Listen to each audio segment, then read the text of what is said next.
Good morning everyone.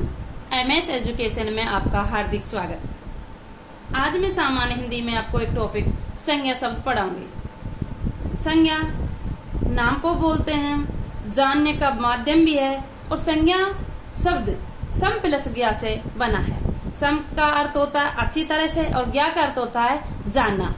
संज्ञा का शाब्दिक अर्थ क्या हो गया? अच्छी तरह से जानना। ओके, हम परिभाषा देखते हैं संज्ञा की। किसी व्यक्ति, वस्तु, स्थान, भाव, जाति के नाम को संज्ञा कहते हैं। समझ आ गए? संज्ञा किसे कहते हैं? किसी व्यक्ति, वस्तु, स्थान, भाव, जाति के नाम को संज्ञा कहते हैं। आगे देखते हैं। संज्ञा 3 प्रकार की होती है। व्यक्तिवाचक संज्ञा, जातिवाचक संज्ञा, भाववाचक संज्ञा। इतने प्रकार की हो गई? 3 प्रकार की। व्यक्तिवाचक संज्ञा, जातिवाचक संज्ञा, भाववाचक संज्ञा। ओके, अब हम पढ़ते हैं स्टेप बाय स्टेप। पहले नंबर पर पढ़ेंगे व्यक्तिवाचक संज्ञा। व्यक्तिवाचक संज्ञा किसे कहते हैं? व्यक्ति विशेष, स्थान विशेष, प्राणी विशेष, वस्तु विशेष के नाम का बोध कराने वाली संज्ञा को हम क्या कहते हैं? व्यक्तिवाचक संज्ञा कहते हैं। अब देखें, हम देखते हैं व्यक्ति विशेष कौन होते हैं। व्यक्ति विशेष में राम, सीता, गीता, मोहन।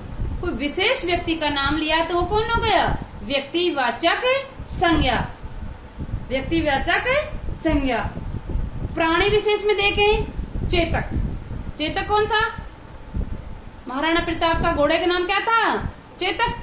तो विशेष है, स्पेशल है, एक है, इसलिए विशेष प्राणी में आ गया ना। चेतक क्या हो गया? प्राणी व्यक्तिवाचक संज्ञा आ गई। प्राणी विशेष में क्या है? चेतक, ऐरावत, लीलन, गोरा। समझ गए? व्यक्तिवाचक संज्ञा में विशेष प्राणी का बोध करा रहे हैं, वो शब्द हम पढ़ लिए, हम समझ जाएंगे ना व्यक्तिवाचक संज्ञा कौन सी है। तो मतलब विशेष शब्द आया, प्राणी विशेष, चेतक, ऐरावत, लीलन, गोरा। ओके, तीसरे नंबर पे देखते हैं स्थान विशेष। स्थान विशेष में जापान, दिल्ली, अलवर, भरतपुर। नाम ले रहे हैं, वन अलवर नाम लिया स्थान का, तो विशेष स्थान है। जापान है तो विशेष स्थान आ गया, विशेष स्थान का बोध करा रहा है, इसलिए हमें कौन सी आ गया? व्यक्तिवाचक संज्ञा। ओके, चौथे नंबर पे कौन सी आ रही है? वस्तु विशेष। वस्तु विशेष। वस्तु विशेष में नदियों के नाम। गंगा नदी। गंगा नदी किसमें हो गई? विशेष नदी में, व्यक्तिवाचक हो गई ना, पर विशेष नदी है। अलग विशेष।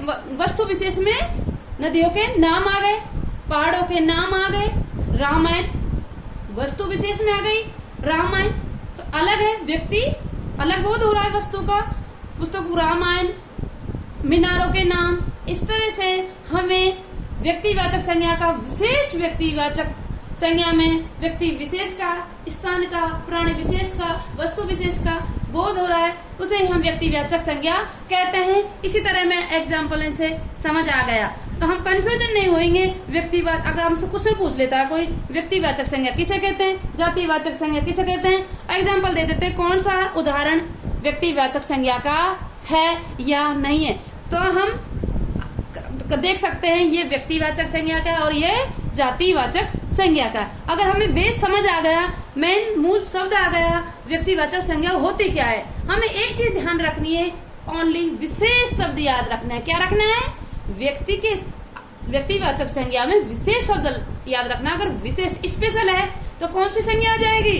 व्यक्तिवाचक संज्ञा आ जाएगी। चाहे व्यक्ति विशेष हो, व्यक्ति वो स्थान विशेष हो, प्राणी विशेष हो, वस्तु विशेष हो, उसका नाम का बोध कराने वाली संज्ञा को व्यक्तिवाचक संज्ञा कहेंगे।